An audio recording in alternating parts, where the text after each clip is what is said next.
Theatre commands इसके ऊपर काफ़ी टाइम से बात चल रही है भारत की सेना, नौसेना और वायुसेना के बीच में कि ये इसको एक डिफरेंट तरह से हमको सेटअप करना है। इसके ऊपर काफ़ी एक्सरसाइज़ेज़ चल रही हैं पिछले कुछ समय से।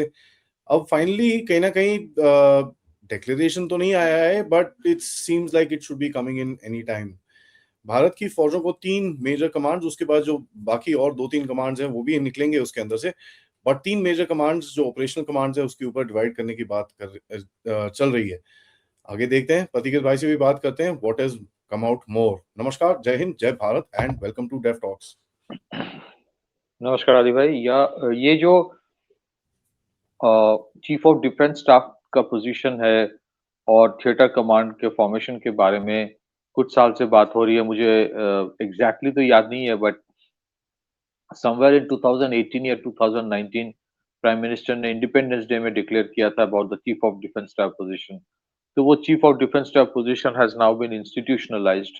ओवरऑल जो synergy between the arm forces, वो चीफ ऑफ डिफेंस स्टाफ के ऑफिस देखते हैं।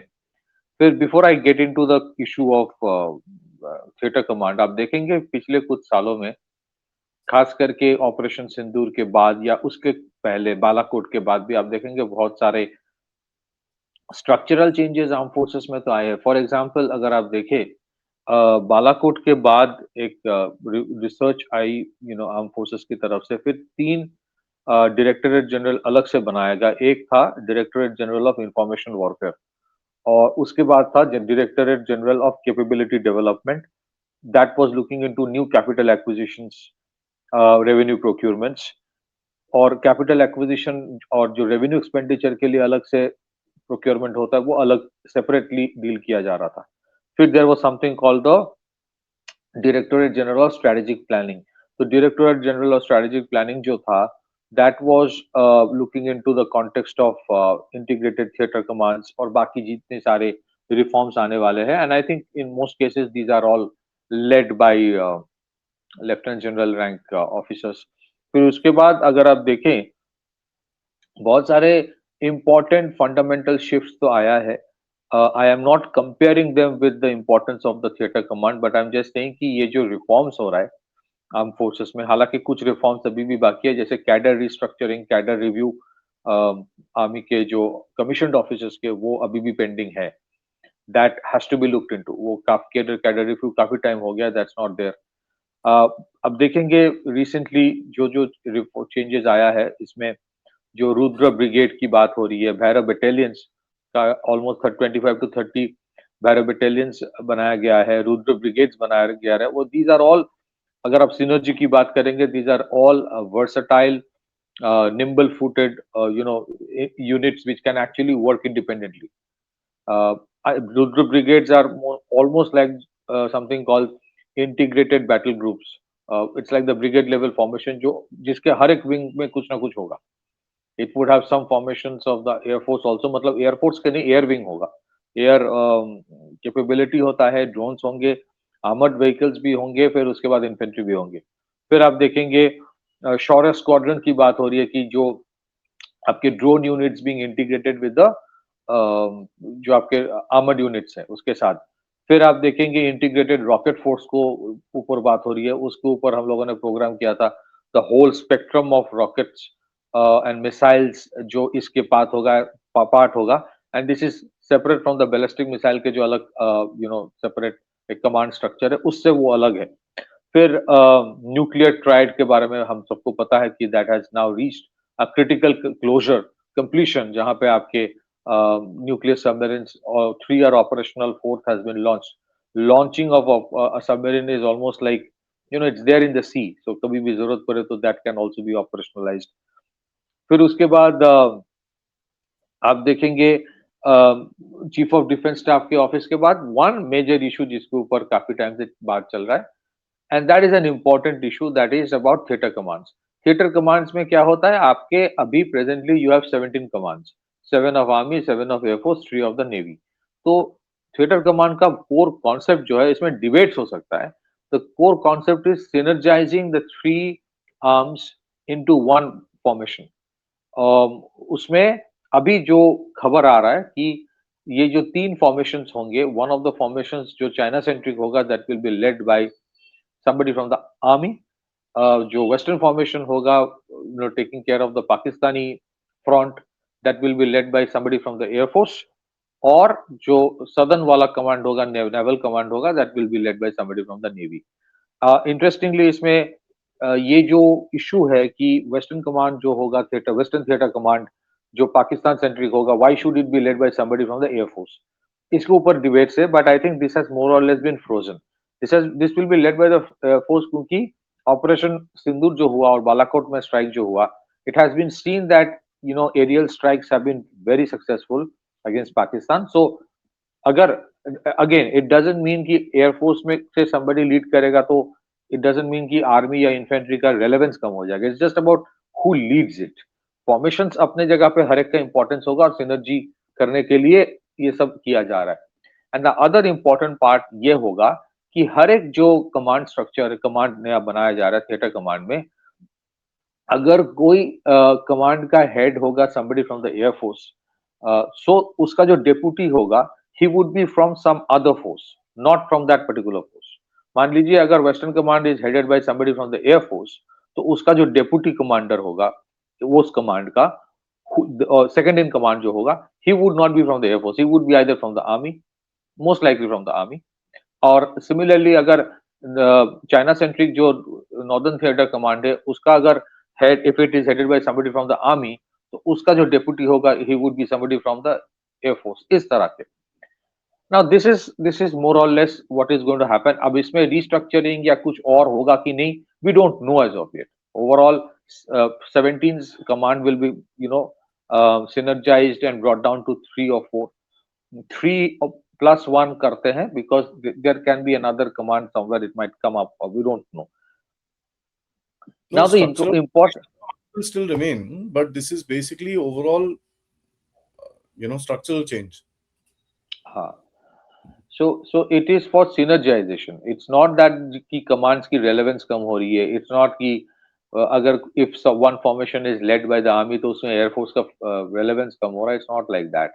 theater commands एक तो synergy वाली चीज है, दूसरी चीज है to ensure कि अगर if push comes to a shove, whether it can absolutely work independently of somebody else, anybody else। अगर जरूरत पड़े तो that formation itself with the 3 wings can go and fight a war independently। And we have to see कि whether the recent conflict जो हुआ, अभी जो हो रहा है ईरान और वर्सेस इजराइल, इसमें जो एक कॉन्सेप्ट उठ के आ रहा है, जो mosaic command structure, decentralised command structure of Iran, जहाँ पे इसके बेनिफिट्स भी है, इसके डिसएडवांटेजेस भी है। बेनिफिट्स ये है कि लीडरशिप कहीं पे अगर डिकैपिटेट होता है, the second one knows exactly what is to be done, and the third one knows. और इतने सारे इस लेवल के डिसेंट्रलाइजेशन है कि they have independent units, probably at brigade level formation होगा या बैटालियन लेवल फॉर्मेशंस, खास करके आईआरजीसी के तो है ही। They are literally operating so independently कि द कोर डॉक्ट्रिन जो वेस्टर्न वॉरफेयर की होती है कि आप लीडरशिप को डिकैपिटेट कर दोगे, so the army and the country will become clueless, ये नहीं हुआ। At least this is a very interesting lesson. और ये कहा जाता है कि the Iranians learned it from what happened in Iraq after Saddam Hussain lost it and was eventually killed। So whether certain aspects of that will also be included in this command formation, इसको we have to see।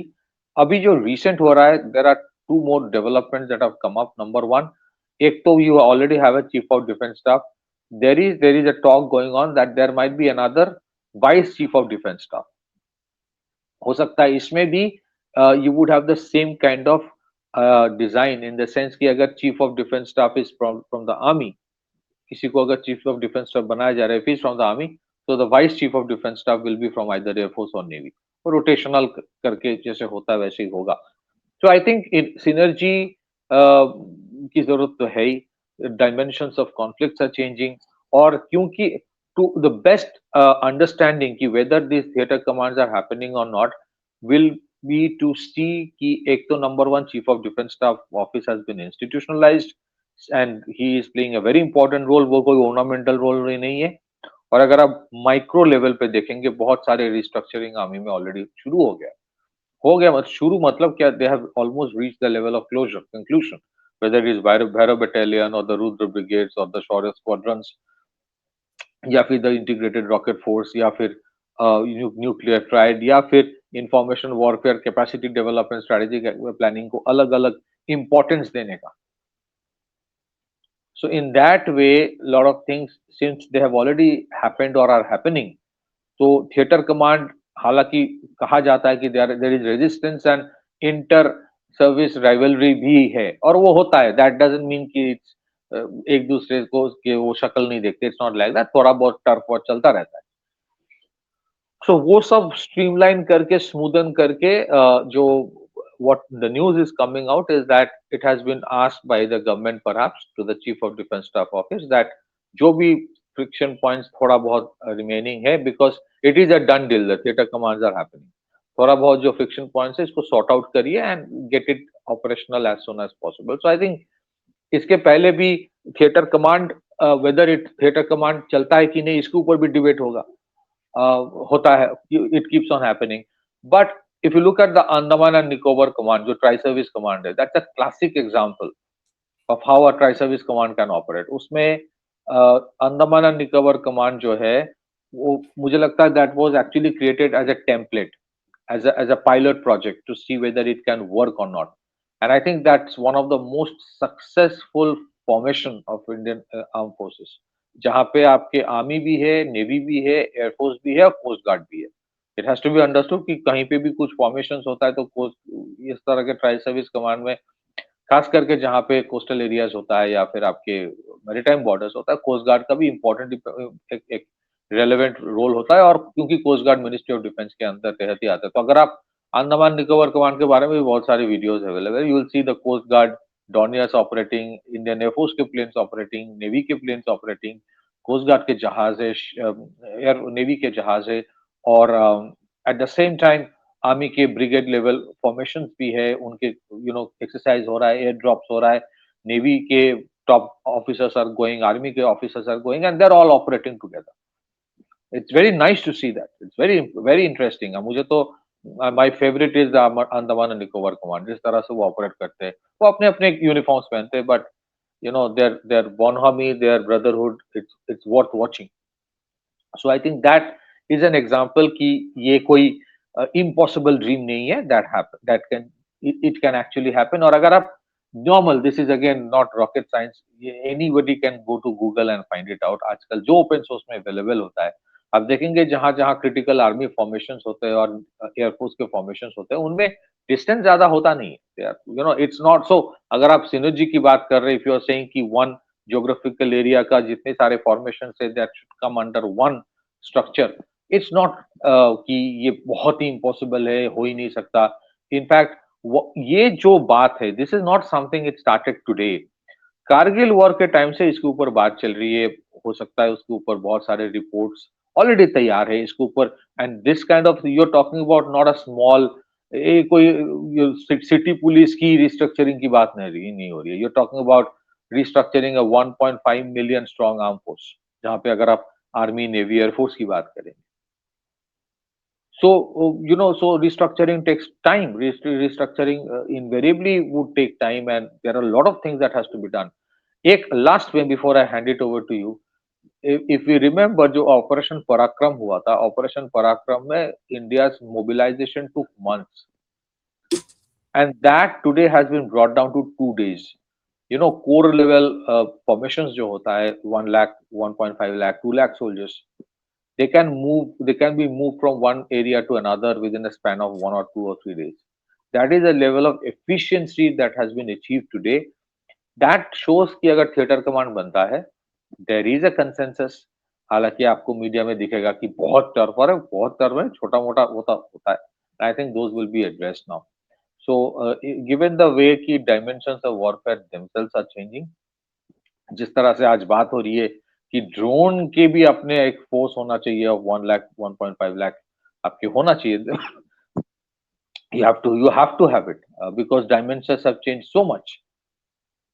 So जो conventional concepts होता है उसमें आपके doctrinal shift की जरूरत है. एक हम लोगों ने डिस्कस किया था, एक छोटा-सा वो मोटर बाइक का 4 इंजन लगा के एक drone with absolutely no high tech thing किस तरह से डिवास्टेशन कर रहा है। अभी भी जो ये कहने को सीज़फायर है, सिर्फ़ सीज़फायर एक्चुअली सीज़फायर जो मेंटेन कर रहा है वो अमेरिका कर रहा है क्योंकि उसके पास हथियार कम हो गए। बाकी कोई सीज़फायर क मेंटेन नहीं कर रहा है। अब इज़राइल अपना ठोक रहा है, ईरान अपना कर रहा है, सो हो ईरान जो भी किया maximum is with that low tech drone. So आपके डॉक्ट्रिनल शिफ्ट तो लाना ही पड़ेगा। Similarly when it comes to structures doctrinal shift of the lower level होगा, हायर लेवल नहीं होगा तो हो नहीं सकता।